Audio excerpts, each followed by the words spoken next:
Some of the press are calling me Lewis Pugh, some are calling me Lewis Gordon Pugh. Some of them are calling me the polar bear, the ice bear, and in Norway they're calling me the Ice Man. Most of my friends just call me Lewis, but I'm known as a long-distance swimmer, an endurance swimmer, an environmental campaigner. 2 years ago I did the first swim across the North Pole to try and draw attention to what was happening in the Arctic, to the melting sea ice.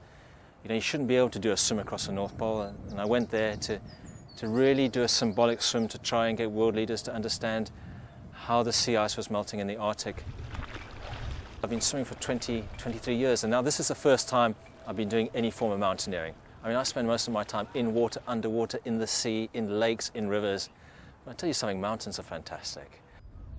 So I'm going to go now to Kathmandu, then get a small plane to Lukla, and when I get there, I'm going to walk for 2 weeks up to the Khumbu Glacier, and there's a lake there, and I'm going to do a symbolic swim across this lake to try to draw attention to what is happening in the Himalayas.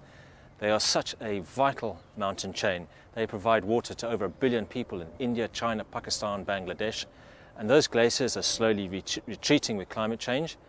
And the swim is to really try and shake the lapels of world leaders, business and political leaders, to get them to understand that we need to do something about it. And when we meet at the end of the year in Mexico to try and cut out a deal dealing with climate change, they'll understand that there's an awful lot at stake. What is happening in the Himalayas doesn't just impact Indians, Chinese, Pakistanis, Bangladeshis, it'll impact every single one of us around the world.